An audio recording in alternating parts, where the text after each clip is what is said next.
ચાલો મિત્રો, કેમ છો બધા? મજામાં હશો? અમે પણ મજામાં છીએ. તો આજે આપણે શું બનાવીશું?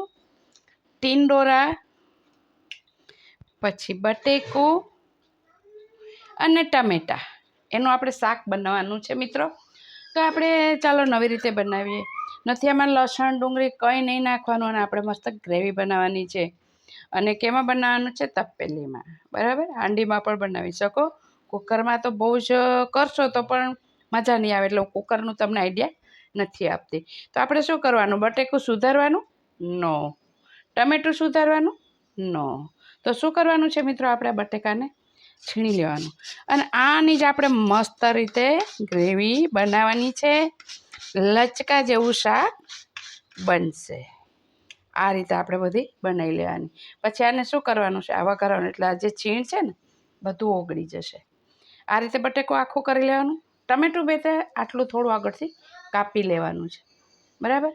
અને પછી એને આ રીતે છીણી લેવાનું. એટલે ખાલી છોતરું અંદર જવા નથી દેવાનું મિત્રો આપણે, બરાબર. બી પણ નથી જવા દેવાના. બી આપણે ગાળી લેવાના છે. એ હું તમને પ્રેક્ટિકલ બતાવીશ. આ રીતે એનો રસ કાઢવાનો છે ટમેટાનો. અને છાલ છે ને મિત્રો આપણે ઉપર જ રહી જશે, અને તમને વાગશે પણ નહીં. આમ ઉપર જ હાથ રાખવાનો તમારે. જો આ રીતે, આ રીતે આ છાલ તમારે આવી ગઈ ઉપર. જો બિલકુલ છાલ ગઈ અંદર? નો.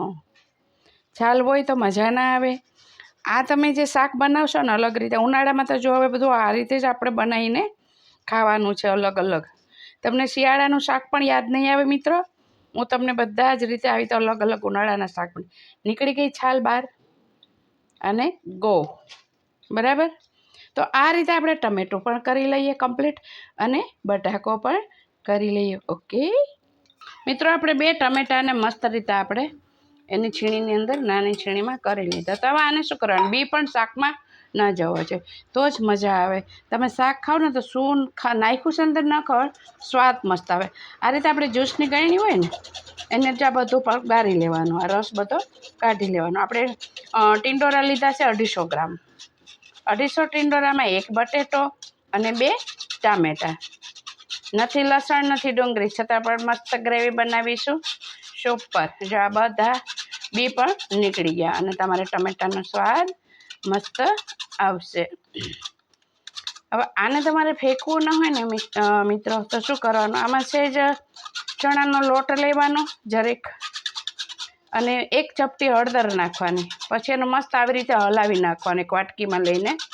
પછી 1 મિનિટ સુધી ફેસ ઉપર લગાવી દેવાનું તમારે, અને 1 મિનિટ સુકાઈ જાય ને એટલે તમારે કાઢી લેવાનું.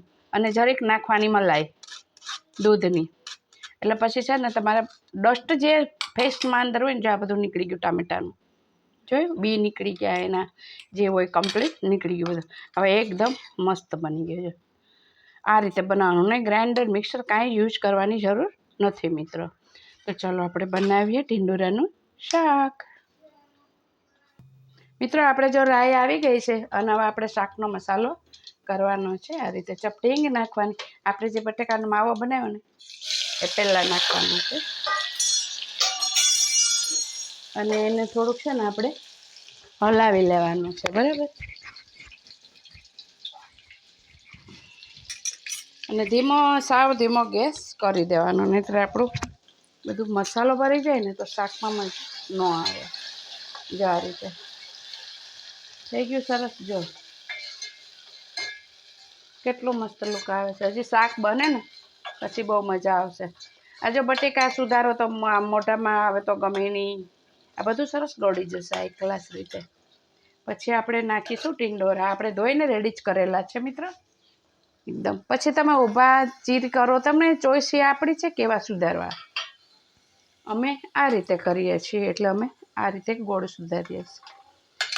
આ રીતે એને મસ્ત રીતે હલાવો ને મિત્રો, તો જ એનો સ્વાદ સારો આવે શાકનો. નહીંતર શાકનો સ્વાદ સારો આવતો નથી. અને જો ટીંડોરા પાકે એટલે ગળવાના. પછી આ માવો જે આપણે બનાવ્યો છે એ બધો ગળી જશે, એટલે મસ્ત લચકાદાર ભાખરી, શાક, પૂરી તમે કોઈ બેને હાથે ખાઈ શકો. કોઈને ટીંડોરાનું શાક ન ભાવતું હોય ને તો આ રીતે બનાવવાથી ટીંડોરાનું શાક એમને ખૂબ ભાવશે. અને જે આપણે 2 ટમેટાં દેશી લીધા છે એ આપણે નાખી દેવાના છે.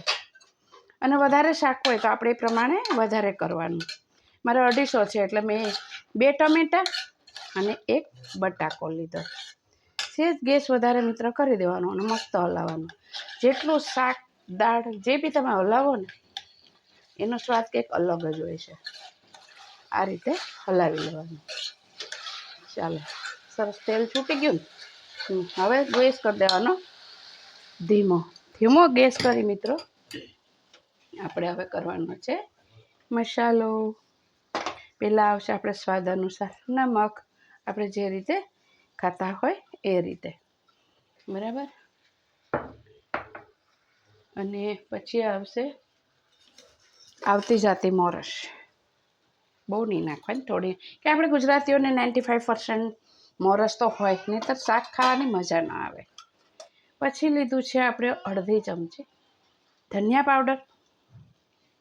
પછી લીધી છે આપણે હલ્દી પણ જરૂર છે જેથી કરીને આપણા શાકને લુક આપે છે.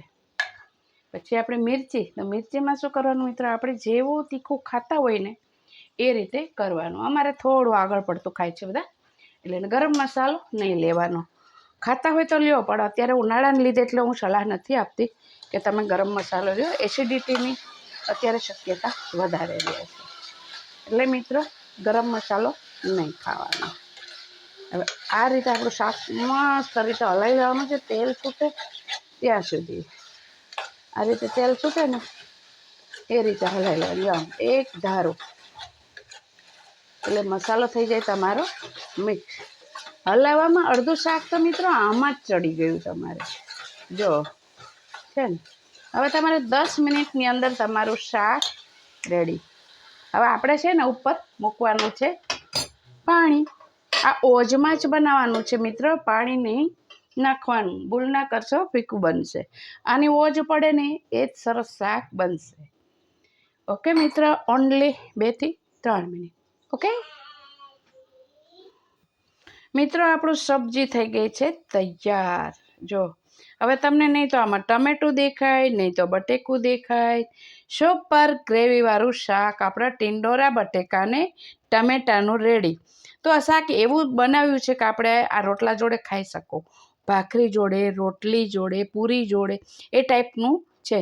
નહીં એકદમ ગ્રેવી, નહીં એકદમ રસો, કે નહીં એકદમ સૂકો. તો મિત્રો આ રીતે તમે જરૂર બનાવજો. તો કેવું લાગ્યું કહેજો મિત્રો. તો લાઈક, શેર, સબસ્ક્રાઈબ મિત્રો જરૂર કરજો. સર્વ મિત્રને મારા જય શ્રી કૃષ્ણ.